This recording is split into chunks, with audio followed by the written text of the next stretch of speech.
Hello students, here our next lecture of class 8th, subject science, chapter 7, conservation of plants and animals. Animal और plant को conserve करना, उनको बचाना, उनको संरक्षित करना, ये हम इस चैप्टर में पढ़ेंगे। ठीक है, प्लांट और एनिमल को कैसे कंजर्व किया जाता है, कैसे उन्हें सुरक्षित रखा जाता है, कैसे उन्हें बचाया जाता है, इस चैप्टर में ये सारी चीज़ें हमें पता चलेंगी। ठीक है, उनको कंजर्व कैसे किया जाता है। तो आपने देखा होगा कि बहुत सारी स्पीसीज ऐसी हैं, इन बहुत सारे सालों में आपने जो पहले देखी थी, ऐसा लगता है कि अब जैसे गौरैया की अगर मैं बात करूं, हाउस स्पैरो जिसे कहा जाता है, वो धीरे धीरे अब क्या हो रही है, ख़त्म हो रही है। क्यों? क्योंकि उनका कंजर्वेशन किया ही नहीं गया है ना। तो इसीलिए ऐसी ही बहुत सारी स्पीसीज ऐसी हैं जो कि धीरे धीरे ख़त्म हो रही हैं। तो फिर जब गवर्नमेंट का ध्यान इस तरफ गया कि बहुत सारे एनिमल्स और बहुत सारे प्लांट्स जो हैं वो धीरे धीरे ख़त्म हो रहे हैं, धीरे धीरे वो कम हो रहे हैं, तो फिर उनको बचाने की कवायद बढ़ी। तो वहाँ से फिर अलग अलग टाइप की सेंचुरीज बनाई गई, अलग अलग टाइप के बायोस्फीयर बनाए गए, जिससे कि प्लांट और एनिमल को हम सेव कर सके या उनकी स्पीसीज को बचा सके, उनको ख़त्म होने से, इस दुनिया से ख़त्म होने से उनकी स्पीसीज को हम बचा सकें। ओके, सो इसी के साथ let's start our chapter conservation of plants and animals. तो we saw in class 7th, हमने क्लास 7th में देखा था, हमने क्लास 7th में पढ़ा था that Paheli and Boojho has visited the forest along with professor Ahmad and Tibu. तो हमने क्लास 7th में देखा था, क्लास 7th में हमने पढ़ा कि पहेली और बूजो अपने एक प्रोफेसर थे अहमद एंड टीबू, उनके साथ जंगल भ्रमण पे गए थे ना, घूमने गए थे वो। They were eager to share their experiences with their classmate. और वो बहुत ज़्यादा ईगर मीन्स बेटा उत्सुक होना, ठीक है, वो बहुत ज़्यादा उत्सुक थे अपने क्लासमेट्स को, अपने फ्रेंड्स को, अपने उस एक्सपीरियंस को बताने के लिए। उन्होंने बहुत सारी चीज़ें जंगल में देखी थी और वो चाहते थे कि वो जल्दी से जल्दी अपने स्कूल में पहुँचें और जल्दी से जल्दी सबको बताएं कि उन्होंने क्या क्या देखा, क्या क्या उन्होंने सीखा, है ना।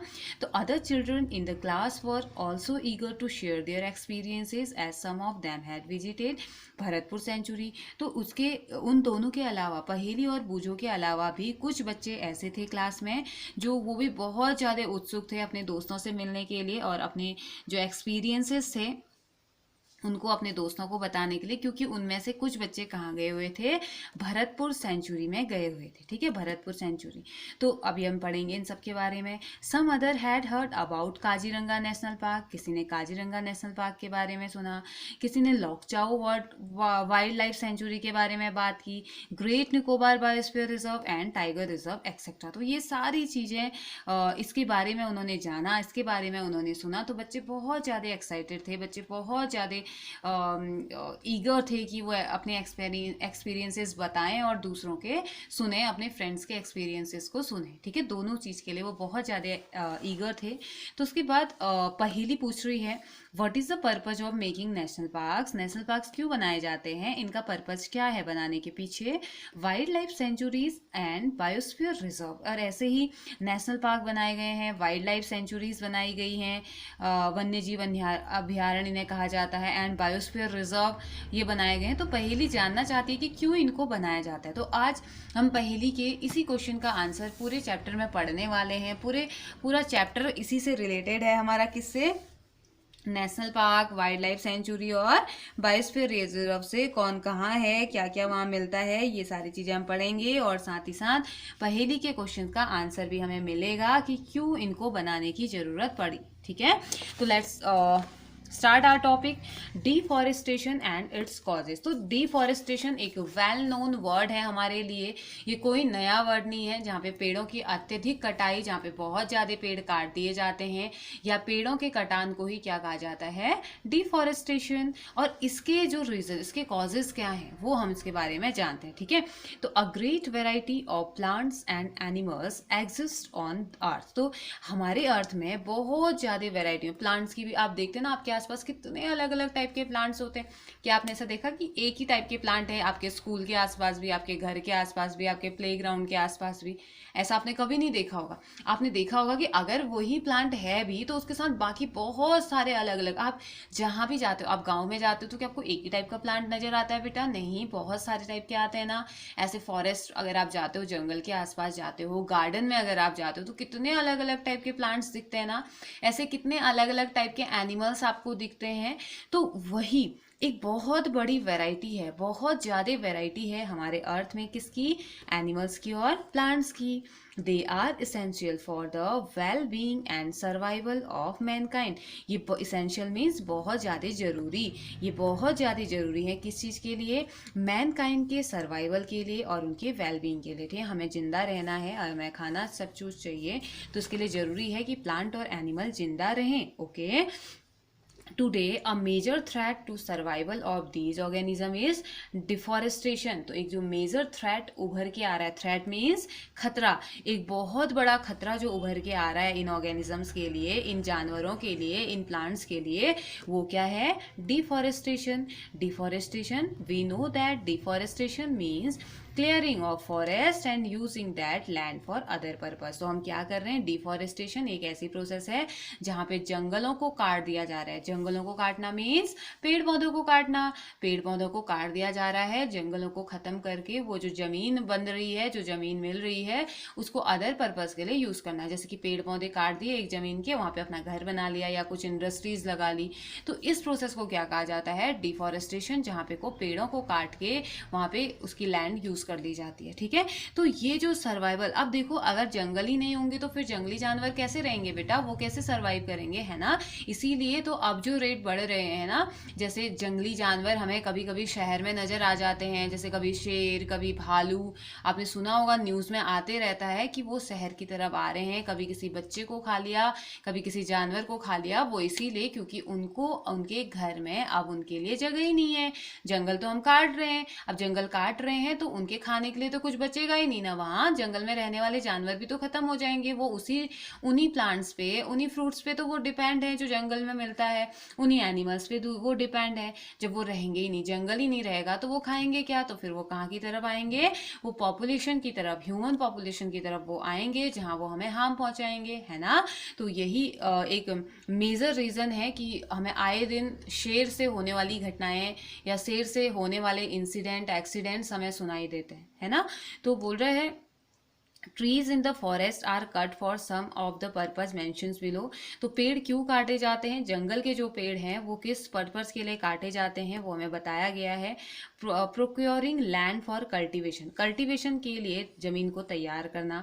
और दूसरा building houses and factories, factory या घर बनाने के लिए पेड़ पौधों को काटना। मेकिंग फर्नीचर और using wood as a fuel, furniture बनाने के लिए पेड़ों को काटना और फ्यूल बनाने के लिए, कोयला वगैरह बनाने के लिए पेड़ों को काटना। तो कुछ ये some natural causes of deforestation are forest fire and several drought. तो कुछ अदर प्रॉब्लम्स भी हैं जिसमें कि क्या है? सूखा पड़ जाना, खत्म हो जाते हैं, सूखा पड़ जाएगा, काल पड़ जाता तो वहाँ पे दिक्कत हो जाती है, फॉरेस्ट फायर हो जाता है, जंगलों में आग लग जाती है। तो बहुत सारे रीजंस हमें देखने को मिलते हैं फॉरेस्ट फायर के, सॉरी डिफॉरेस्टेशन के, लेकिन उसमें सबसे बड़ा जो कॉज हमारा है वो ह्यूमन बीइंग्स ही है। ठीक है, हम लोग ही उसके सबसे बड़े रीज़न है, क्योंकि हम लोग ही पेड़ों की अत्यधिक कटाई कर रहे हैं। अगर ऐसा ही हुआ तो एक टाइम ऐसा आएगा हमारे लिए ऑक्सीजन की कमी हो जाएगी, क्योंकि हमें ऑक्सीजन कौन दे रहा है? यही पेड़ पौधे तो देते हैं ना, ड्यू टू फोटोसिंथेसिस। फोटोसिंथेसिस के टाइम पे क्या रिलीज करते हैं? ऑक्सीजन को रिलीज करते हैं, यही तो हमें ऑक्सीजन देते हैं ना। तो चलिए एक्टिविटी 7.1 से हम स्टार्ट करते हैं। Add more causes of deforestation to your list and classify them into natural and man made. तो आप ये जो 3 आपको लिस्ट दी गई हैं, इन लिस्ट के अलावा भी आप अपनी लिस्ट को बनाइए, आपसे कहा जा रहा है, और क्लासीफाई कीजिए कि वो नेचुरल तरीके हैं, मतलब नेचुरल तरीकों से डिफॉरेस्टेशन हो रहा है, नेचर से हो रहा है, उसमें हमारा कोई हाथ नहीं है, और कौन से मैन मेड है, कौन ह्यूमन कर रहा है, उसके बारे में बताइए। ओके, तो फिर नेक्स्ट आ रहा है 7.2, आपको कहा गया है कॉन्सिक्वेंसेस ऑफ डिफॉरेस्टेशन। तो यानी कि परिणाम, डिफॉरेस्टेशन, पेड़ों की कटाई का क्या परिणाम होगा। ठीक है, तो चलिए जानते हैं। Paheli and Boojho recall the consequences of deforestation. Paheli और बूझो ने रिकॉल किया, याद किया कि पेड़ों की कटाई के क्या परिणाम हो सकते हैं, क्या खतरनाक परिणाम हो सकते हैं। They remember that deforestation increases the temperature and pressure level on the अर्थ। उन्हें याद आया, जब उन्होंने बहुत जोर डाला, उनको पता था कि वो पहले भी पढ़ के आ चुके हैं, तो उन्होंने जोर डाला, उन्होंने सोचा, उनको याद आया कि जो पेड़ों की कटाई है वो क्या करता है? टेम्परेचर को, हमारे अर्थ का, हमारी पृथ्वी का जो टेम्परेचर है, जो तापमान है, और जो पॉल्यूशन लेवल है, पॉल्यूशन लेवल मीन्स प्रदूषण है, अगर हम पेड़ पौधे काट देंगे तो ये पॉल्यूशन और टेम्परेचर दोनों के दोनों इंक्रीज हो जाएंगे। ओके, साथ ही साथ it increase the level of carbon dioxide in the atmosphere. पेड़ों के कटने से हमारे एटमॉस्फेयर में कार्बन डाइऑक्साइड का लेवल भी क्या हो जाएगा, बढ़ जाएगा। Ground water level also get lowered, और साथ ही साथ जो ग्राउंड वाटर का जो लेवल है वो भी कम हो जाएगा, क्योंकि भाप के फॉर्म में उड़ जाएगा ना सब, क्योंकि टेम्परेचर हाई हो जाएगा। They know that deforestation disturb the balance in nature. उनको पता चला, वो जानते हैं कि जो पेड़ों की कटाई है वो हमारे नेचर के बैलेंस को पूरी तरीके से क्या कर देता है, डिस्टर्ब कर देता है, वो बिल्कुल अनबैलेंस से कर देगा। They were told by professor Ahmad that if cutting of trees continues, rainfall and the fertility of the soil will decreases। तो जब वो प्रोफेसर अहमद के साथ गए हुए थे तो प्रोफेसर अहमद ने उनको बताया था कि अगर हम लगातार पेड़ों को काटते रहेंगे तो बारिश भी नहीं होगी, साथ ही साथ जो मिट्टी होती है, मिट्टी की जो उपजाऊ क्षमता होती है, जो फर्टिलिटी होती है, वो भी खत्म हो जाएगी due to cutting of tree, due to deforestation. Deforestation की वजह से सॉइल की फर्टिलिटी खत्म हो जाएगी, और बेटा सॉइल की फर्टिलिटी खत्म हो जाती है तो क्या होता है, वहां पे कोई भी फसल नहीं लग पाएगी, क्योंकि फर्टाइल सॉइल तो रही नहीं, वो उपजाऊ तो रही नहीं ना, तो ये हमारे लिए प्रॉब्लम लेके आएगा। रेनफॉल नहीं होगा तो फसल आपने लगा दी, उसको पानी भी तो चाहिए ना, कब तक एक एक करके पानी उसमें डालते रहेंगे, बारिश आएगी तो सारे खेतों को पानी मिल जाएगा, है ना, लेकिन अगर नहीं आएगी तो फिर प्रॉब्लम क्रिएट हो जाएगी। तो इसीलिए पेड़ लगाने बहुत जरूरी है, ना कि काटने, है ना। Moreover, there will be increased chances of natural calamities such as flood and drought। तो ऐसे ही साथ यहाँ पे जो नेचुरल जो कैलामाइटीज मतलब कि ख़त्म होने की, जो स्पीसीज़ के ख़त्म होने की जो प्रोसेस है वो बढ़ सकती है, और साथ ही साथ बाढ़ आ सकती है, सूखा पड़ सकता है, बहुत सारे प्रॉब्लम इससे हो सकते हैं। ठीक है, तो नेचुरल डिजास्टर टाइप हम कह सकते हैं। Recall the plants need carbon dioxide for photosynthesis. याद कीजिए, प्लांट्स को कार्बन डाइऑक्साइड की ज़रूरत होती है फोटोसिंथेसिस के लिए। एंड बेटा व्हाट इज फोटोसिंथेसिस? फोटोसिंथेसिस एक ऐसी प्रोसेस है जिसमें प्लांट सनलाइट और कार्बन डाइऑक्साइड का यूज करके क्या करती है, अपना फूड प्रिपेयर करती है। फूड किस फॉर्म में होता है, ग्लूकोज के फॉर्म में, और देती क्या है, ऑक्सीजन। ऑक्सीजन हम ले लेते हैं और हमारी छोड़ी हुई कार्बन डाइऑक्साइड प्लांट्स ले लेते हैं, हमने पढ़ा था ना। तो वही बताया जा रहा है, फोटोसिंथेसिस के लिए कार्बन डाइऑक्साइड की जरूरत होती है। Fewer trees would mean that less carbon dioxide will be use up, resulting in its increase amount in the atmosphere. तो यहाँ पे बोला जा रहा है आपसे, तो कुछ ट्रीज ऐसे होते हैं वो किस चीज के लिए बने होते हैं, less carbon dioxide will be use, वो कम कार्बन डाइऑक्साइड का यूज करते हैं, जिस वजह से इसका अमाउंट क्या होता है, एटमॉस्फेयर में बढ़ जाता है। ओके, दिस विल, अब कम होंगे तो कम ही तो लेंगे ना, ज़्यादा होंगे तो ज़्यादा लेंगे। अब सब हम काट देंगे, पेड़ कम हो जाएंगे तो उतने ही पेड़ तो ले पाएंगे जितने पेड़ जिंदा बचे हैं, जितने पेड़ हैं, तो फिर कार्बन डाइऑक्साइड का अमाउंट ज़्यादा हो जाएगा, वो ले ही नहीं पाएंगे। तो बोल रहा है this will lead to global warming as carbon dioxide trap the heat rays reflected by the earth. तो ये क्या हो जाता है, इसकी वजह से ग्लोबल वार्मिंग जैसी एक भयंकर प्रॉब्लम, एक बहुत ही ज़्यादा डेंजरस प्रॉब्लम हम कह सकते हैं, ये होती है, हो सकती है, क्योंकि कार्बन डाइऑक्साइड क्या करती है, हीट की जो रे होती है उसे अर्थ से रिफ्लेक्ट कर देती है। अब जब ग्लोबल वार्मिंग हो जाएगा, कार्बन डाइऑक्साइड की अमाउंट ज़्यादा बढ़ जाएगी तो ये वापस नहीं कर पाता है, तो इस वजह से टेम्परेचर अर्थ का बढ़ते ही जाएगा। और बेटा अर्थ का टेम्परेचर कितना होता है, अर्थ का एवरेज टेम्परेचर जो लिया जाता है वो 15 डिग्री सेल्सियस होता है। और अगर ये कार्बन अभी बहुत सालों से हमारी पॉल्यूटेंट की वजह से, हम जो पॉल्यूशन कर रहे हैं, हम जो डिफॉरेस्टेशन कर रहे हैं, हैं, इसकी वजह से अर्थ का टेम्परेचर धीरे धीरे बढ़ने लगा है, हम ग्लोबल वार्मिंग की तरफ बढ़ने लगे हैं, ठीक है। तो और इस वजह से क्या होता है, इस वजह से बहुत ज़्यादा हार्मफुल चीज़ें हमारे साथ होने लगती है, बहुत ज़्यादा प्रॉब्लम हमारे साथ होने लगती है। नॉर्मली जो कार्बन डाइऑक्साइड है वो बहुत ख़राब गैस नहीं है, वो एक ग्रीन हाउस गैस है जो कि ज़रूरी है अर्थ के टेम्परेचर को 15 डिग्री रखने के लिए। लेकिन हम जितना पेड़ काट रहे हैं, जितना पॉल्यूशन फैला रहे हैं, उससे कार्बन डाइऑक्साइड बढ़ जा रहा है, तो वो ग्रीन हाउस से ग्लोबल वार्मिंग में कन्वर्ट हो जा रहा है, जो कि फिर मेजर प्रॉब्लम को कॉज कर रहा है, ठीक है। और अगर मैं आपको बताऊं तो कार्बन डाइऑक्साइड जैसी गैसेज अगर ना हो तो अर्थ का टेम्परेचर -15 हो जाएगा, जहाँ पे हम सर्वाइव नहीं कर सकते। और अगर अभी 15 पॉइंट समथिंग हमारे अर्थ का टेम्परेचर है, वैसे 15 होता है लेकिन 15 पॉइंट कुछ है, क्योंकि ग्लोबल वार्मिंग यहाँ पे बढ़ रही है, बहुत ज़्यादा पॉल्यूशन हो रहा है, इस वजह से टेम्परेचर बढ़ रहा है। और अगर 18 से 20 डिग्री के आसपास जिस दिन अर्थ का टेम्परेचर पहुँच जाएगा, उस दिन सारी की सारी बायोडाइवर्सिटी, सारे के सारे एनिमल, सारे के सारे ह्यूमन, सभी की डेथ हो जाएगी, कोई भी सर्वाइव नहीं कर पाएगा, ठीक है। तो क्या बोल रहा है, the increase in temperature on the earth disturb the water cycle. जैसे जैसे अर्थ का टेम्परेचर बढ़ेगा ग्लोबल वार्मिंग की वजह से, जैसे जैसे अर्थ का टेम्परेचर बढ़ेगा, वाटर साइकिल भी तो इफेक्ट होगी ना, बारिश भी तो नहीं हो पाएगी, तो ये प्रॉब्लम क्रिएट हो जाएगी। और पानी, आपने देखा गर्मियों में भी कितनी पानी की कमी हो जाती है इस नॉर्मल टेम्परेचर में भी। फिर अगर ग्लोबल वार्मिंग हो गई तो फिर तो पानी बिल्कुल मिलेगा ही नहीं, क्योंकि जमीन सूख जाएगी हमारी, है ना, अंडरग्राउंड वाटर खत्म हो जाएगा। तो एंड में रिड्यूस रेनफॉल भी कम हो सकता है।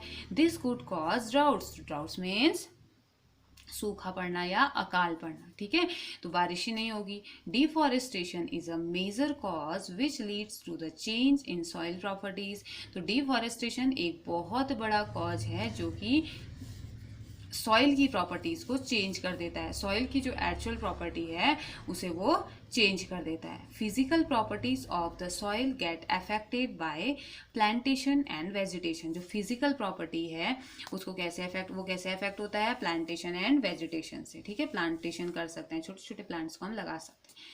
Recall from class 7 how trees prevent soil erosion. याद कीजिए, आपने 7th क्लास में पढ़ा था कि कैसे पेड़ पौधे सॉइल इरोजन, मृदा अपरदन जिसे कहते हैं, मिट्टी का कटाव जिसे कहते हैं, मिट्टी में दरार आना जिसे कहते हैं, उससे कैसे बचा रहे थे। हमने पढ़ा था कि कैसे पेड़ पौधे उसको बचाते हैं, सॉइल इरोजन से बचाते हैं, सॉइल इरोजन को रोकने का काम करते हैं। Fewer trees result in more soil erosion. अगर पेड़ कम होंगे तो इसकी वजह से क्या होगा, ज़्यादा सॉइल इरोजन होगा। Removal of the top layer of the soil expose the lower. तो जो टॉप लेयर जो है सॉइल की वो क्या हो जाएगी, रिमूव हो जाएगी।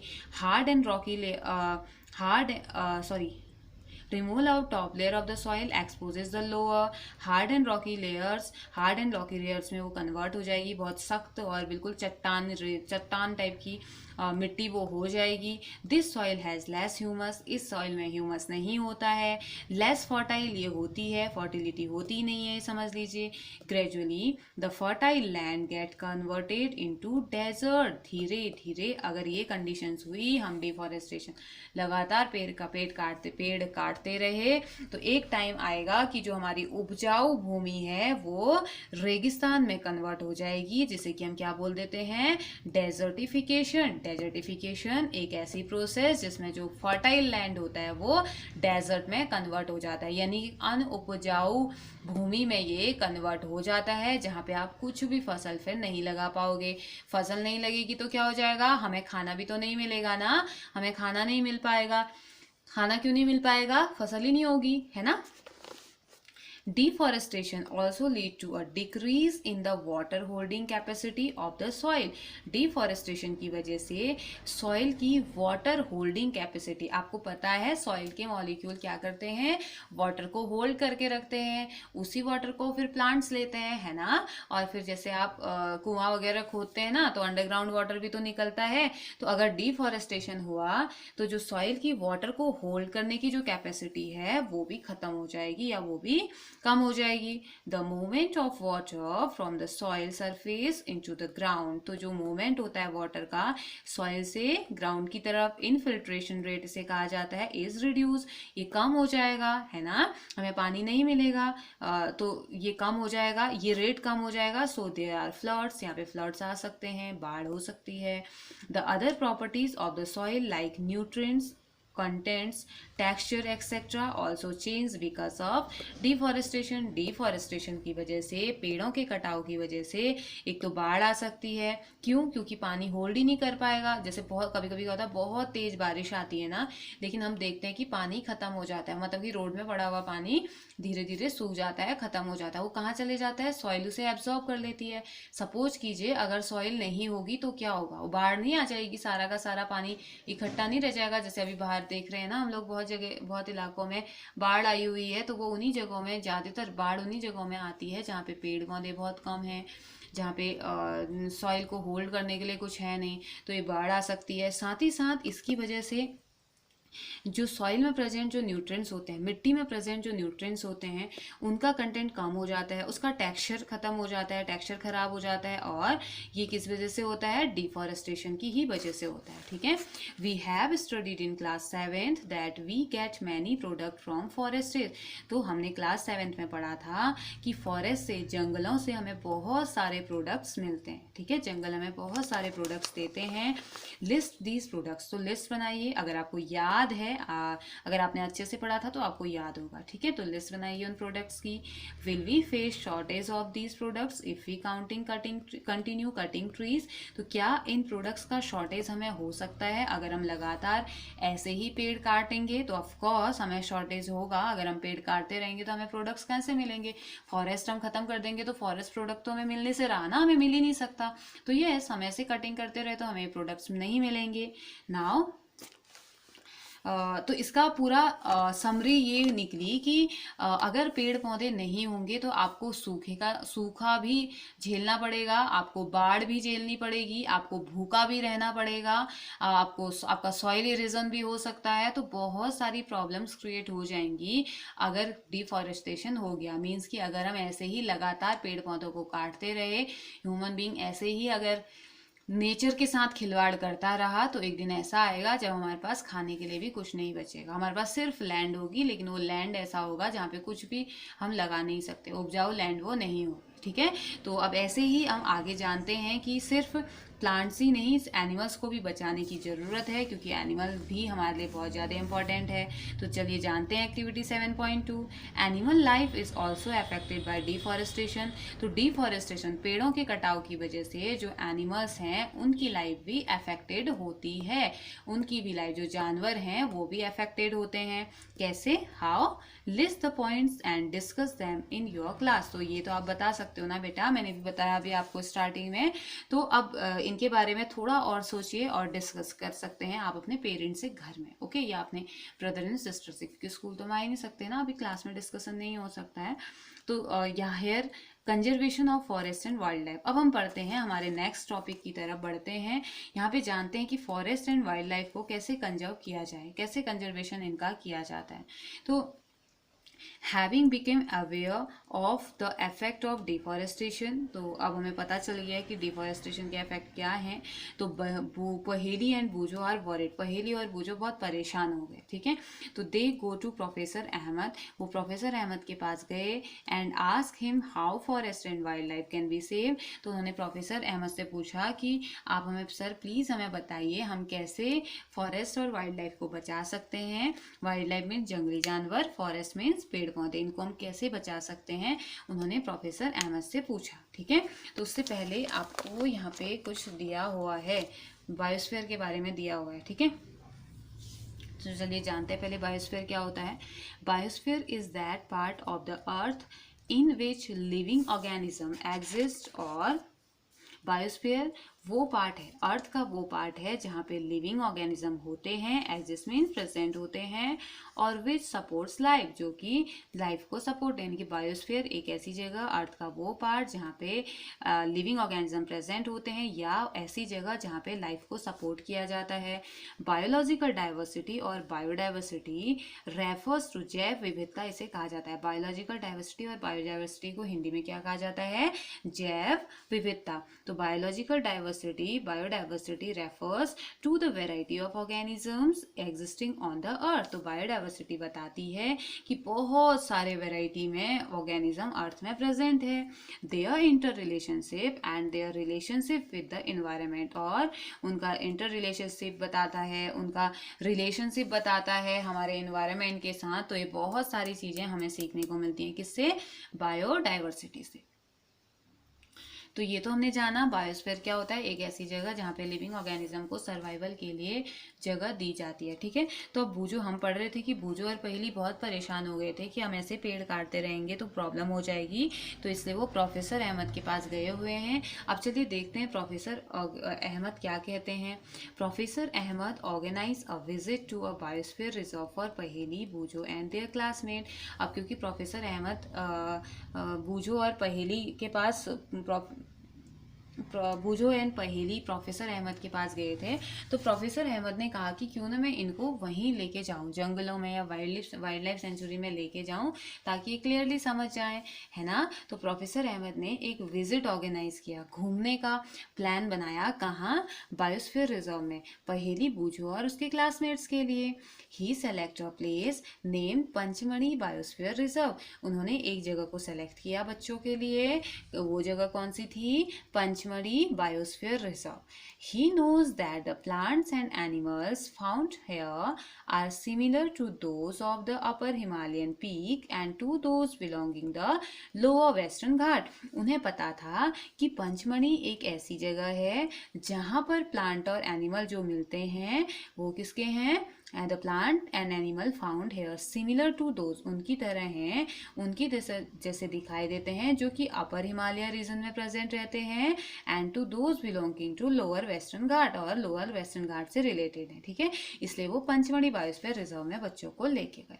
Professor Ahmad believe that the biodiversity found here is unique. Professor Ahmad believe करते हैं, प्रोफेसर अहमद का मानना है कि पंचमढ़ी बायोस्फीयर में जो बायोडाइवर्सिटी मिलती है, जो अलग अलग टाइप के प्लांट्स और एनिमल यहाँ पे मिलते हैं, वो यूनिक है, बिल्कुल अलग है। ठीक है, he requested Madhav ji a forest employ. उन्होंने एक फॉरेस्ट एम्प्लॉय थे, फॉरेस्ट विभाग में काम करने वाले, फॉरेस्ट डिपार्टमेंट में काम करने वाले एक एम्प्लॉय थे जिनका नाम माधव जी था। उनसे रिक्वेस्ट करी कि to guide the children inside the biosphere reserve, कि वो बच्चों को बायोस्फीयर रिजर्व के अंदर उनको गाइड कर दे, उन्हें बहुत सारी चीज़ों के बारे में बताएं कि जो जो क्या क्या चीज़ें यहाँ प्रेजेंट हैं। ठीक है, he explain the preserving areas of such biological importance make them a part of our national heritage। तो उन्होंने क्या किया? उन्होंने बच्चों को पूरा एक्सप्लेन किया कि प्रिजर्विंग एरियाज कौन कौन से हैं जहाँ पे एनिमल और प्लांट को प्रिजर्व करा जाता है, जैसे कि बायोलॉजिकल इंपॉर्टेंट क्या है उस पार्ट का, उस जगह का बायोलॉजिकल इंपॉर्टेंट क्या है हमारे नेशनल हेरिटेज में, हमारी सांस्कृतिक या हमारी धरोहर में। ठीक है, हेरिटेज मीन्स धरोहर में। ठीक है, तो Madhav ji explain to the children, Madhav ji ने बच्चों को बताया that apart from our personal effort, हमारे पर्सनल एफर्ट को छोड़ के, and effort of the society, government agencies also take care of the forest and animal. उन्होंने बताया कि हमारे अकेले के एफर्ट को छोड़ के, जैसे कि हमारी सोसाइटी है, हमारे गवर्नमेंट एजेंसीज है, ये क्या करते हैं? फॉरेस्ट, जंगल की और जंगली जानवरों की क्या करते हैं? केयर करते हैं, उन्हें सुरक्षित रखने की कोशिश करते हैं। The government lays down rules, government ने क्या किए हैं? कुछ रूल्स बनाए हैं, मेथड बनाई हैं, and policies to protect and conserve them. उन्होंने कुछ रूल, कुछ पॉलिसीज और कुछ क्या किया है? मेथड बनाई है जिससे कि वो इन प्लांट्स और एनिमल को बचा सके, कंजर्व करके रख सकें। ठीक है, wild life sanctuaries, national park, biosphere reserve etcetera. तो किस फॉर्म में गवर्नमेंट ने वाइल्ड लाइफ सेंचुरीज का निर्माण किया है, नेशनल पार्क्स बनाए हैं, बायोस्फीयर रिजर्व्स उन्होंने बनाए हैं। ये क्या है? Our protected area. अब ये तीनों ही प्रोटेक्टेड एरिया होते हैं for conservation of plants and animal present in that area. किस चीज़ के लिए? उस पर जहाँ पर भी ये बायोस्फीयर रिजर्व है, नेशनल पार्क है या वाइल्ड लाइफ सेंचुरी है, जहाँ भी ये प्रेजेंट है उस एरिया में प्रेजेंट जितने भी प्लांट और एनिमल हैं उनको प्रोटेक्ट करने के लिए जो मेथड यूज़ की जाती है, जो बनाए जाते हैं, उनको जो रिजर्व्स बनाए जाते हैं उन्हें अलग अलग नेम से जाना जाता है, उनकी अलग अलग स्पेशलिटी होती है, national park, biosphere reserve and wild life sanctuaries. Okay, तो इससे पहले कि हम आगे बढ़े, हमें यहाँ पे बॉक्स में भी तो कुछ दिया गया था ना, तो चलिए जानते हैं इसके बारे में।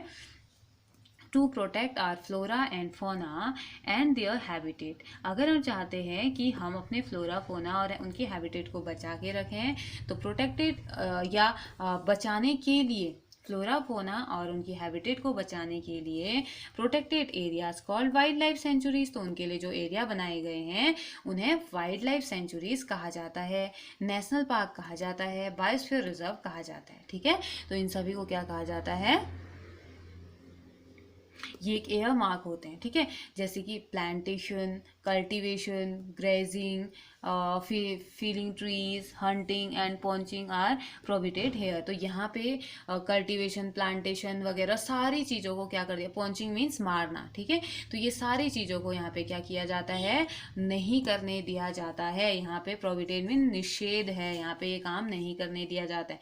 कोई कल्टीवेशन नहीं किया जाता है, कोई जंगली जानवर यहाँ पे को या कोई भी अपने जानवर को यहाँ घास खिलाने नहीं आ सकता है, ट्रीज की पत्तियों को नहीं काट सकता है, जानवरों को नहीं मार सकता है, कुछ भी नहीं कर सकता है। ठीक है, तो वो क्या होते हैं, प्रोटेक्टेड एरियाज। तो ये प्रोटेक्टेड एरियाज 3 अलग अलग टाइप के होते हैं। एक तो होती है वाइल्ड लाइफ सेंचुरी, दूसरी है नेशनल पार्क, तीसरी है बायोस्फीयर रिजर्व। ठीक है, तो चलिए जानते हैं वाइल्ड लाइफ सेंचुरी के बारे में। Areas where animal are protected from any disturbance to them and their habitat। तो वाइल्ड लाइफ सेंचुरी वो एरिया है जहाँ पे कोई भी एनिमल, किसी भी एनिमल को प्रोटेक्ट किया जाता है बिना किसी डिस्टर्बेंस के, उनके हैबिटेट में कोई डिस्टर्बेंस नहीं किया जाता है, उनको कोई डिस्टर्ब नहीं किया जाता है।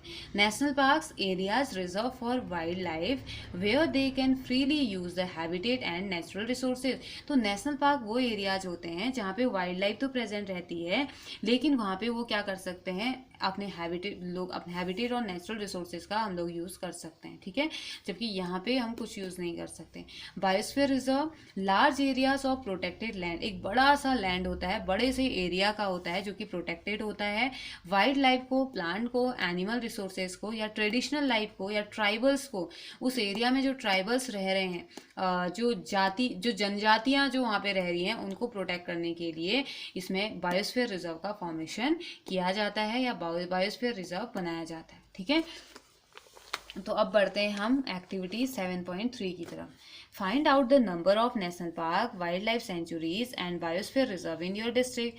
तो आप ये फाइंड कर सकते हैं, बहुत अच्छा क्वेश्चन है। Find out the number of, हमारे यहाँ पिथौरागढ़ में नेशनल पार्क है क्या, वाइल्ड लाइफ सेंचुरी है क्या, बायोस्फीयर रिजर्व है हमारे डिस्ट्रिक्ट में, आपने बताना है, डिस्ट्रिक्ट का बताना है, डिस्ट्रिक्ट में जितने वो लिखिए, फिर स्टेट में उत्तराखंड में कितने हैं और इंडिया में कौन कौन से हैं। ठीक है, record in table 7.1 show these areas in outline map of your state and India. तो उसके बाद आपने क्या करना है, जैसे माई डिस्ट्रिक्ट में नेशनल पार्क लिखिए, वाइल्ड लाइफ सेंचुरी लिखिए, बायोस्फीयर रिजर्व। ऐसे स्टेट में जैसे कि इस बच्चे ने लिखा हुआ है जिम कॉर्बेट, ऐसे वाइल्ड लाइफ सेंचुरी भी है, बायोस्फीयर भी है, तो वो लिखिए। कंट्री में कितने हैं, कौन कौन से हैं वो लिखिए। ठीक है, जैसे कि पंचमढ़ी बायोस्फीयर रिजर्व को आपको दिखाया गया, जैसे Pachmarhi sanctuary to Pipariya, Pachmarhi, Panar Pani gate, Satpura national park, Neemgan, Bori sanctuary. I am not clearly seen, oh sorry, यहाँ पे दिख नहीं रहा होगा ना बेटा आपको।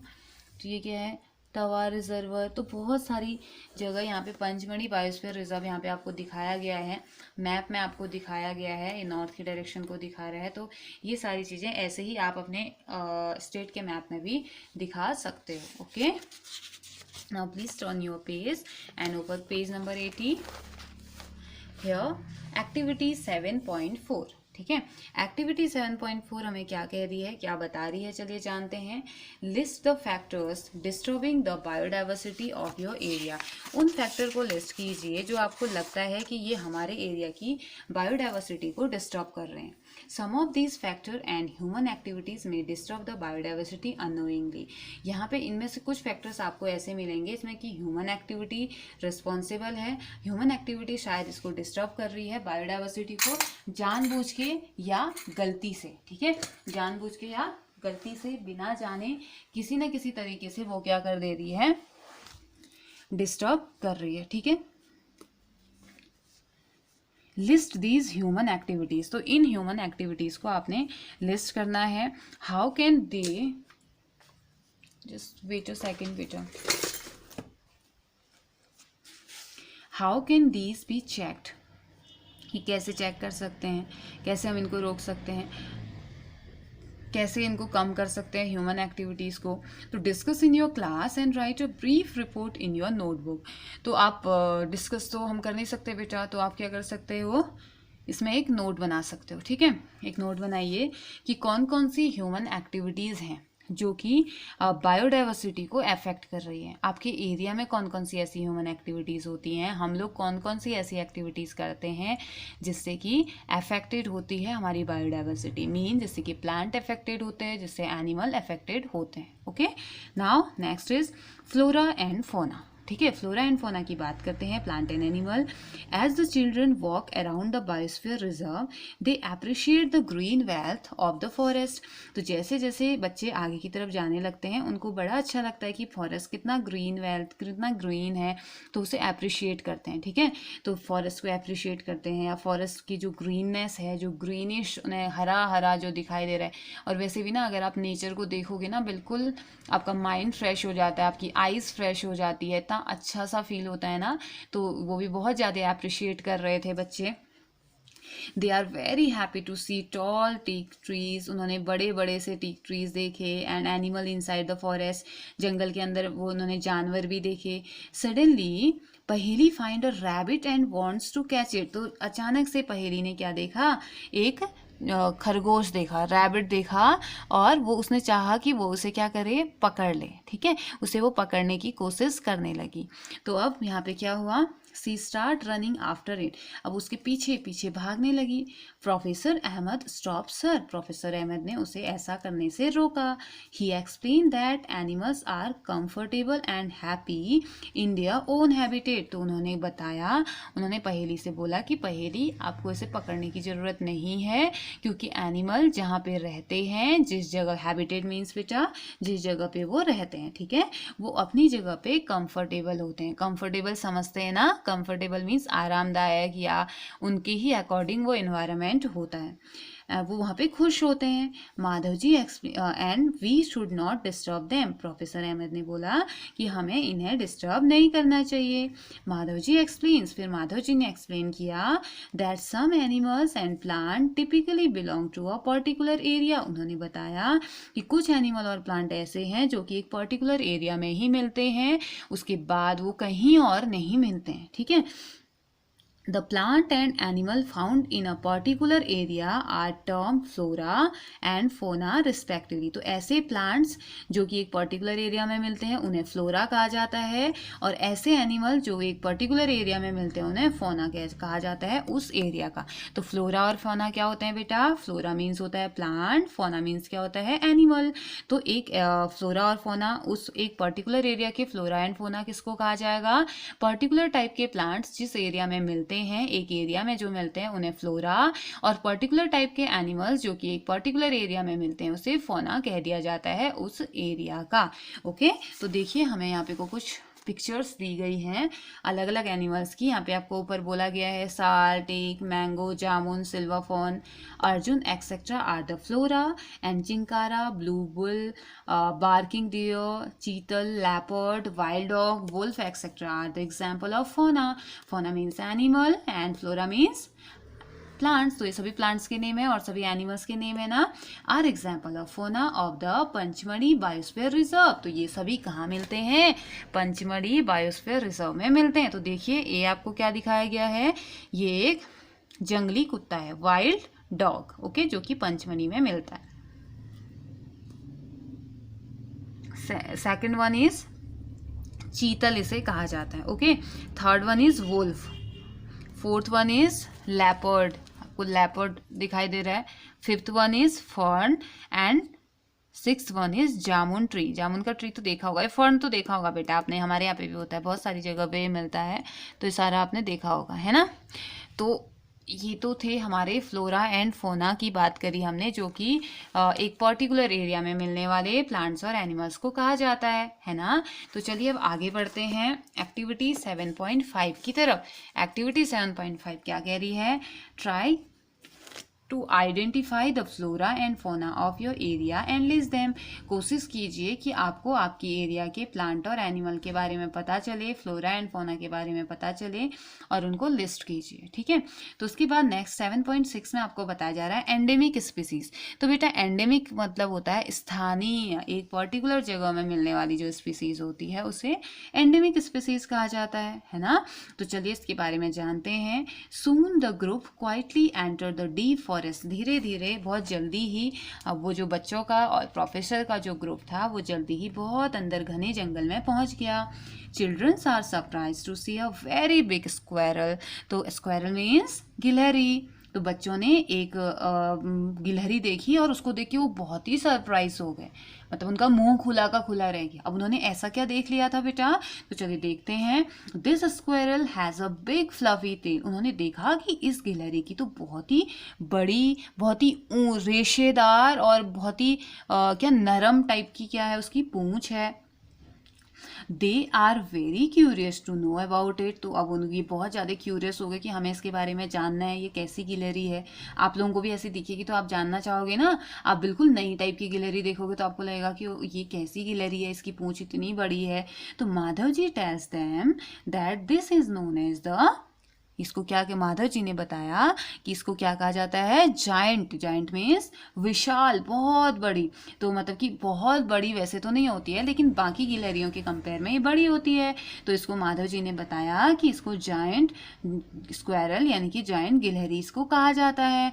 And is endemic to this area. ये क्या है? इस एरिया की एंडेमिक स्पीसीज है, यानी कि ये स्थानीय गिलहरी है, ये इसके अलावा कहीं और नहीं मिलेगी। ओके, मतलब कि ये उस पर्टिकुलर एरिया की स्पीसीज है। तो endemic species are those species of plant and animal. Endemic species वो स्पीसीज होती है, वो वेराइटीज होती हैं प्लांट और एनिमल की, which are found exclusively in a particular area, जो एक पर्टिकुलर एरिया में ही पाए जाते हैं। जैसे कि जो पिथौरागढ़ में मिलता होगा या पिथौरागढ़ के जंगलों में जो मिल रहा है वो कहीं और अगर नहीं मिल रहा है तो उसे एंडेमिक स्पीसीज हम कह देंगे उस पर्टिकुलर एरिया की, है ना। तो वही यहाँ पे बताया गया है। They are not naturally found anywhere else. अब वो नेचुरली कहीं और नहीं मिलेंगे जब तक कि हम उसको यहाँ से निकाल के दूसरी जगह ना डाल, नेचुरली वो नहीं मिलेंगे, ठीक है। तो वो एंडेमिक स्पीसीज होती है। A particular type of animal और plant may be endemic to a zone, a state और अ कंट्री। तो एक पर्टिकुलर टाइप के जो प्लांट और एनिमल होते हैं वो किसी एक जोन में हो सकते हैं, एक स्टेट में हो सकते हैं और एक कंट्री में ही हो सकते हैं। हो सकता है हमारी कंट्री में जो एनिमल, कुछ एनिमल है वो हो सकता है अदर कंट्रीज में ना हो, हमारे स्टेट में जो है वो हमारी ही कंट्री के अदर स्टेट में ना हो, हमारे डिस्ट्रिक्ट में जो है, हमारे एरिया में जो है वो कहीं और ना हो। तो ये सभी क्या हो गए बेटा? एंडेमिक स्पीसीज, ठीक है, स्थानीय स्पीसीज उन्हें हम कह देते हैं। तो माधव जी शोज साल and wild mango. Madhav ji ने बच्चों को साल और बहुत बड़ा जंगली मैंगो दिखाया, जंगली मैंगो दिखाया as to example of endemic flora and of the Pachmarhi biosphere reserve. तो उन्होंने बोला कि ये क्या है, जो साल है और जो जंगली आम है वो क्या है यहाँ का। देखिए बेटा यहाँ पे पहले मैं आपको जायंट स्क्वायरल दिखाऊं। ये देखिए जायंट, इसका कितनी बड़ी पूंछ है इसकी, देखिए यहाँ से इतनी बड़ी पूंछ इसकी है ना। तो इन्होंने कहा कि ये यहाँ की एक एंडेमिक, पंचमढ़ी बायोस्फीयर की एक एंडेमिक स्पीसीज है, यानी कि ये यहीं मिलती है। और bison, Indian giant squirrel, bison means क्या होता है? जंगली सांड या जंगली बैल भी उसे कहा जाता है, ठीक है। Indian giant squirrel figure 7.3b giant squirrel आपको दिखाया है। Our flying squirrel, bison, Indian giant squirrel and flying squirrel are endemic fauna of this area। उन्होंने कहा कि जो जंगली सांड है और इंडियन जायंट स्क्वायरल है और फ्लाइंग स्क्वायरल, उड़ने वाली जो स्क्वायरल है, वो इस एरिया की, कौन से एरिया की? पचमढ़ी बायोस्फीयर रिजर्व की एंडेमिक फोना है। Professor Ahmad explain that the destruction of their habitat, Ahmad ने एक्सप्लेन किया, प्रोफेसर अहमद ने एक्सप्लेन किया कि कैसे उनका स्पीसीज से डिस्ट्रक्शन है। Increasing population and introduction of new species may affect the natural habitat of endemic species and endanger their existence. Professor Ahmad ने बताया कि कैसे उनकी हैबिटेट में डिस्ट्रक्शन हो रहा है, क्योंकि लगातार पॉपुलेशन इंक्रीज हो रही है, population increasing population and introducing new species. तो पॉपुलेशन बढ़ने के साथ साथ नई स्पीसीज का इंट्रोड्यूस होना, ये हमारे नेचुरल हैबिटेट में अफेक्ट कर रहा है, हमारी एंडेमिक स्पीसीज में, और ये क्या कर रहा है, इनकी एग्जिस्टेंस को, इनकी प्रेजेंस को डेंजर में ला रहा है। ये अब ख़त्म होने की कगार में। कुछ स्पीसीज ऐसी हैं, बहुत सारी स्पीसीज ऐसी हैं जो कि ख़त्म होने की कगार में पहुंच चुकी हैं। ठीक है, तो यहाँ पे पहेली कह रही है, I have heard that some of the endemic species may vanish, is it true. Paheli कह रही है कि बहुत सारी एंडेमिक स्पीसीज ऐसी हैं जो कि ख़त्म हो चुकी हैं, क्या ये ट्रू है? हाँ, बहुत सारी स्पीसीज ऐसी हैं जो कि ख़त्म होने की कगार में है, कुछ ख़त्म हो चुकी हैं। ठीक है, तो अब देखिए स्पीसीज क्या होता है। हम स्पीसीज तो कह रहे हैं ना, लेट्स नो अबाउट स्पीसीज। तो species is a group of population. Species एक पॉपुलेशन है, एक ग्रुप का, which are capable of interbreeding, जो कि आपस में ब्रीडिंग कर सकते हैं। ब्रीडिंग कर सकते हैं मीन्स अपने जैसे ह्यूमन, अपने जैसे ऑर्गेनिजम्स को बना सकते हैं। जैसे ह्यूमन में ब्रीडिंग होती है ना, ह्यूमन क्या करते हैं, अपने जैसे यंग वन प्रोड्यूस करते हैं, डॉग अपने जैसे यंग वन प्रोड्यूस करते हैं, कैट अपने जैसे यंग वन को प्रोड्यूस करते हैं। तो स्पीसीज एक ग्रुप है, एक पर्टिकुलर पॉपुलेशन है किसी भी ग्रुप का जो कि इंटरब्रीडिंग कर सकता है। This means that the member of a species, इसका मतलब ये हुआ कि उस स्पीसीज के जो मेंबर्स होते हैं कैन रिप्रोड्यूस फर्टाइल ऑफस्प्रिंग, वो फर्टाइल ऑफस्प्रिंग को प्रोड्यूस तो कर सकते हैं only with the member of their own species, सिर्फ अपनी ही स्पीसीज के साथ, अपनी ही स्पीसीज के अदर मेंबर के साथ ब्रीडिंग करके वो क्या कर सकते हैं, नए ऑर्गेनिज्म को प्रोड्यूस कर सकते हैं। And not with member of other species, other species के मेंबर के साथ नहीं प्रोड्यूस कर सकते। Member of a species have common characteristics, तो जो मेंबर होते हैं, एक स्पीसीज के मेंबर जो होते हैं उनके कॉमन कैरेक्टर होते हैं। जैसे कि मैं, आप, हम सभी लोग एक स्पीसीज में आते हैं, तो हमारे कॉमन कैरेक्टर है ना, सभी की 2 आंखें हैं, 2 कान हैं, 2 पैर हैं, 2 हाथ हैं, हम सभी बोल पाते हैं, हम सभी चल पाते हैं, सुन पाते हैं। तो ये सब क्या हो गए, कॉमन कैरेक्टरिस्टिक्स हो गए, है ना। तो उसके बाद आता है एक्टिविटी 7.6। तो चलिए देखते हैं इसमें क्या बताया गया। Find out the endemic plants and animals of the region where you live. तो कोशिश कीजिए आपके आसपास जहाँ पे आप रहते हैं कौन कौन से एंडेमिक प्लांट्स आपको मिलते हैं, कौन कौन से एनिमल्स एंडेमिक आपको नजर आते हैं। Okay, now next is wild life sanctuary. तो आप जानते हैं वाइल्ड लाइफ सेंचुरी क्या होती है। Okay,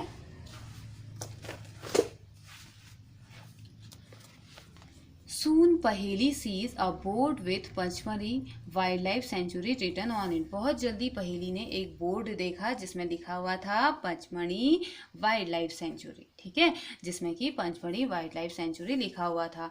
professor Ahmad explains that killing यानी कि पॉचिंग और capturing animal in general is strictly prohibited and punishable by law in all such places. तो प्रोफेसर अहमद ने एक्सप्लेन किया कि यहाँ पे इस जगह में एनिमल्स को पकड़ना, एनिमल्स को मारना स्ट्रिक्टली प्रोहिबिटेड है, बहुत निषेध है। आप यहाँ पे ना पकड़ सकते हो, ना ही मार सकते हो किसी भी एनिमल को, किसी भी प्लांट को, और अगर ऐसा किया तो जो लॉज हैं उसके अकॉर्डिंग पनिशमेंट दी जाती है। Okay, Wildlife sanctuaries like reserve forests provide protection and suitable living conditions to wild animal।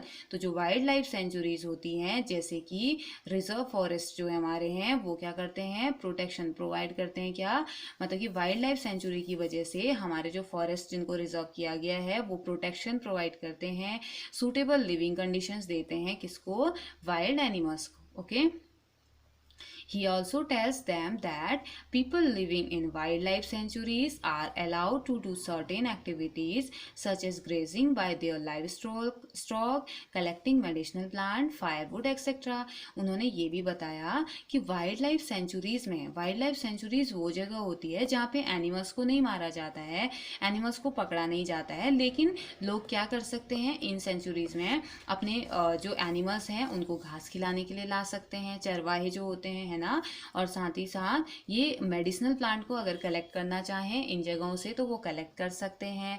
और साथ ही साथ फायरवुड, अगर लकड़ी जलाने की लकड़ी उन्हें चाहिए, सूखी लकड़ियाँ चाहिए, तो वो यहाँ से ले जा सकते हैं। ठीक है, तो हमें यहाँ कुछ बताया गया है। Some of the threatened wild animals like black buck, white eyed buck, elephant, golden cat, pink headed duck, घड़ियाल, marsh, crocodile, python, rhinoceros etcetera. तो इतने सारे जो एनिमल हैं, वाइल्ड एनिमल हैं, ये हैं खतरे में। खतरे में क्यों है?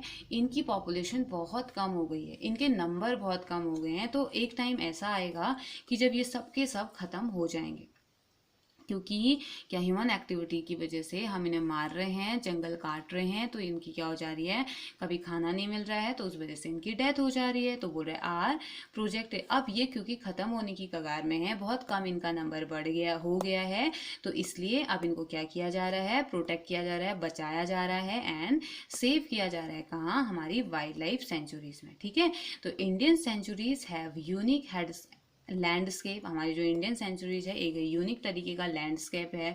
ब्रॉड लेवल ऑफ फॉरेस्ट है, हमारे पास बहुत ज़्यादा अमाउंट में फॉरेस्ट हैं, माउंटेन फॉरेस्ट हैं एंड बस लैंड है एंड डेल्टास है, बड़े बड़े रिवर के डेल्टास हमारे पास प्रेजेंट हैं, हमारे रीजन में प्रेजेंट हैं। तो it is a pity that even protected forests are not safe because people living in the neighborhood encroach upon them and destroy them। लेकिन उसके बावजूद भी ये बहुत ही ज़्यादा हम कह सकते हैं कि एक दुर्भाग्य हमारा है कि प्रोटेक्टेड फॉरेस्ट, जिन फॉरेस्ट को प्रोटेक्शन के लिए लॉज बनाए गए हैं, रिजर्व बनाए गए हैं, इवन वो अभी भी प्रोटेक्टेड नहीं है। क्यों? क्योंकि उनके आसपास जो लोग रहते हैं, उनके आसपास जो पॉपुलेशन रहती है, वो उन्हें क्या करती है, डिस्ट्रॉय करती है। वहाँ जाती है, एनिमल्स की हंटिंग कर रहे हैं, बहुत सारे वहाँ पे को डिस्टर्बेंस क्रिएट कर रहे हैं। तो उस वजह से क्या हो जा रहा है, यहाँ पे प्रोटेक्टेड फॉरेस्ट भी प्रोटेक्टेड नहीं है। Children are reminded of their visit to the zoo. बच्चों ने याद किया जब वो जू में घूमने जाते हैं।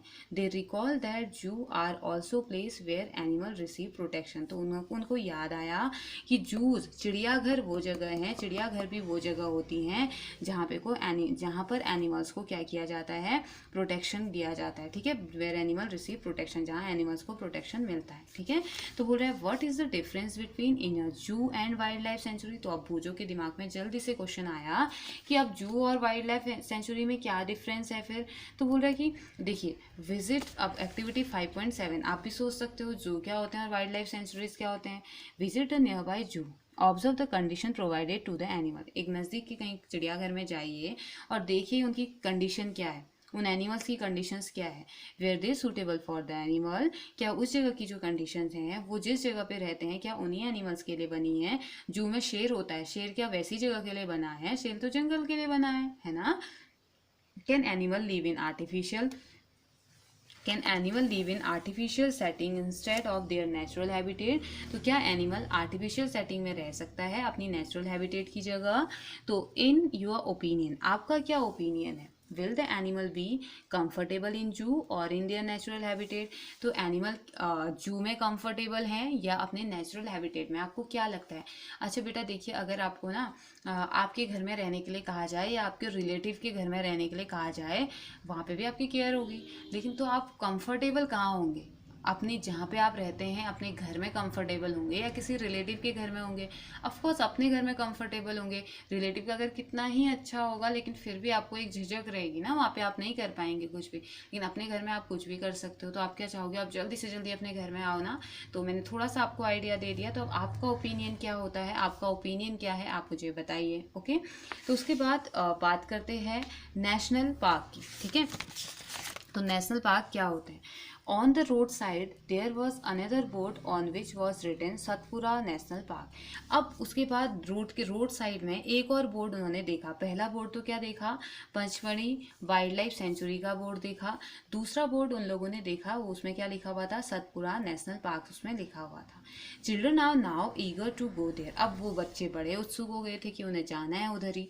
तो Madhav ji tell them that these reserve are large and diverse enough to protect whole set of ecosystem. ये जो नेशनल पार्क होते हैं ये बहुत बड़े होते हैं, ठीक है, और डाइवर्स होते हैं कि ये पूरे इकोसिस्टम को ये बिल्कुल क्या करके रखते हैं, प्रोटेक्ट करके रखते हैं। They preserve flora fauna landscape and historic object of an area. इस जगह में फ्लोरा फोना तो होता ही होता है, प्रोटेक्टेड रहता ही रहता है, बट कि लैंडस्केप और हिस्टोरिक ऑब्जेक्ट भी इस एरिया में प्रोटेक्टेड होते हैं, ठीक है।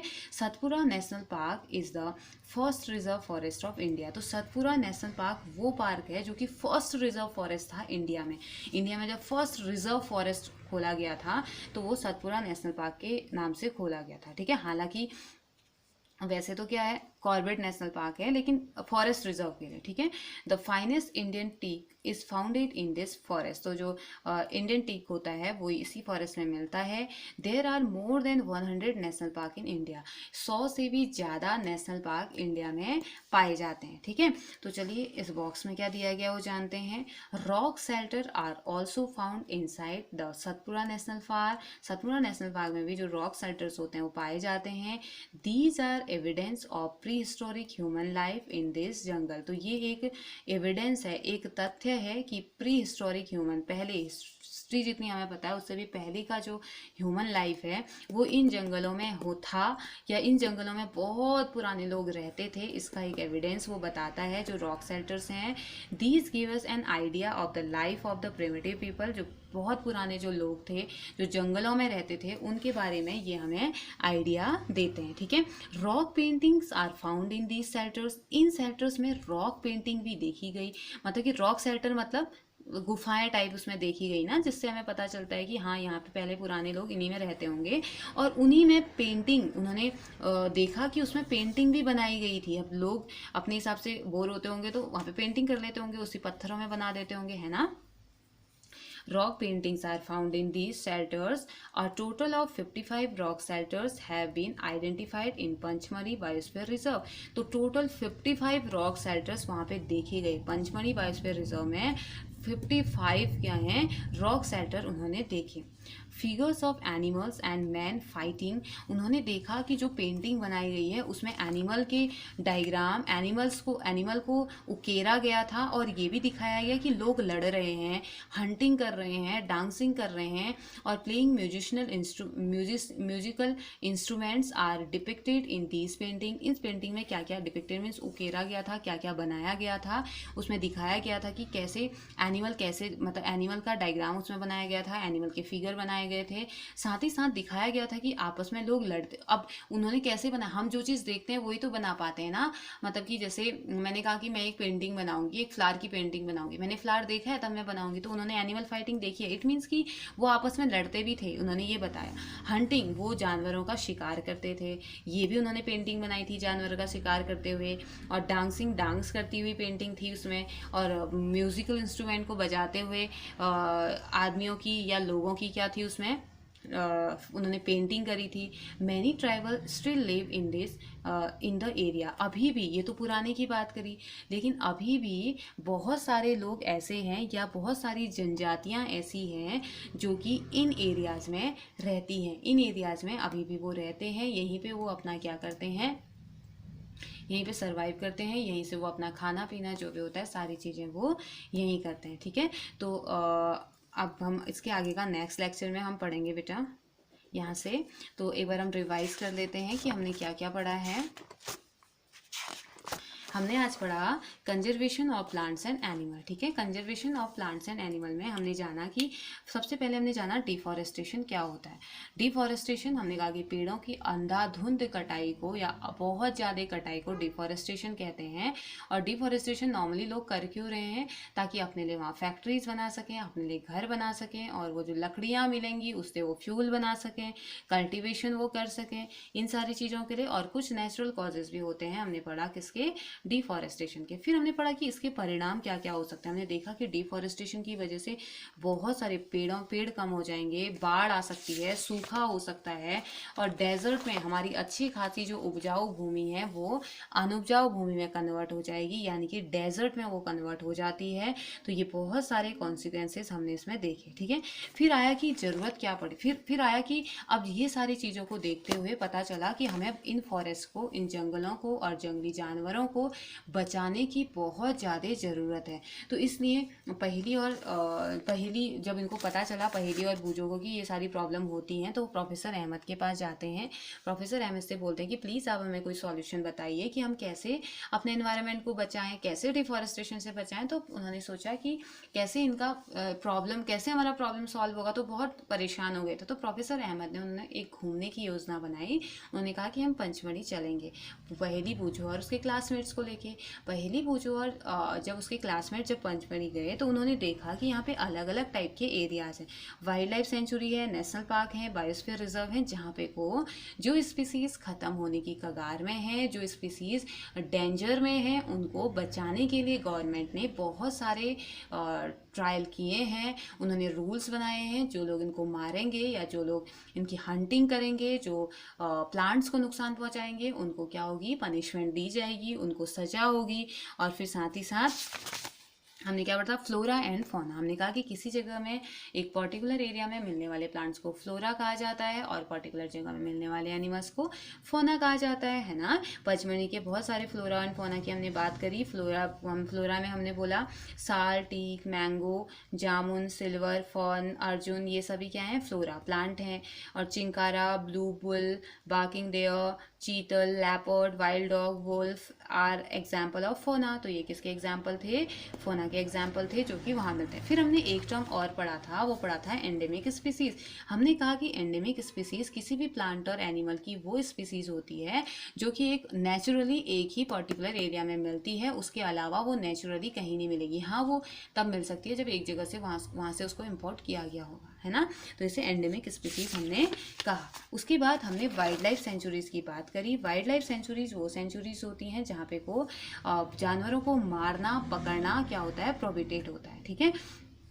फिर हमें पता चला नेशनल पार्क के बारे में। नेशनल पार्क वहीं जब वो आगे को जा रहे थे तो सतपुरा नेशनल पार्क बच्चों ने देखा, और वहाँ पे उन्होंने देखा कि कितनी सारी चीज़ें, मतलब उनको बताया गया कि ये एक नेशनल पार्क ऐसी जगह होती है जहाँ पे फ्लोरा फोना तो होते ही हैं, साथ ही साथ लैंडस्केप होते हैं, हिस्टोरिक ऑब्जेक्ट्स होते हैं उस एरिया में। तो सतपुरा नेशनल पार्क रिजर्व पहला फॉरेस्ट रिजर्व पार्क था, और यहाँ पे भी बच्चों ने देखा कि बहुत सारे रॉक सेल्टर्स थे, मतलब कि चट्टानों के नीचे रहने वाली जगह, गुफाएं वहाँ पे को उन्होंने देखी, जो एक आइडिया बताती है, जो बताती है कि बहुत सालों पहले लोग यहाँ पे रहते होंगे, जब उनके पास घर नहीं था, जब उनके पास ज़मीन नहीं थी, तो वो इन्हीं चट्टानों के नीचे अपना जीवन यापन करते थे। और साथ ही साथ उन्होंने देखा कि इन रॉक सेल्टर्स में उन्होंने अलग अलग टाइप की पेंटिंग्स बनाई हुई है, जहाँ पे कोई एक आदमी को दिखाया गया वो दूसरे से लड़ रहा है, और एक दिखाया गया है कि वो म्यूजिकल इंस्ट्रूमेंट बजा रहा है, और ये दिखाया गया कि कोई डांस कर रहा है, कोई हंटिंग कर रहा है, शिकार कर रहा है, और कोई क्या एनिमल्स के, अलग अलग एनिमल्स के डायग्राम्स बनाए गए हैं। तो ये बहुत सारी चीज़ें उन्होंने देखी, और उन्होंने ये भी देखा कि अभी भी बहुत सारी जनजातियाँ ऐसी हैं जो कि इन्हीं जंगलों में रहती हैं, ठीक है। तो बेटा आज हमने इतना सारा पढ़ा, हमने बहुत सारी चीज़ें आज हमने सीखी हैं। तो आज अब क्या करेंगे, आप लोग इसे रिवाइज कीजिए, पढ़िए, और उसके बाद हम नेक्स्ट लेक्चर हमारा स्टार्ट करेंगे। ओके, तो तब तक के लिए हैव ए नाइस डे।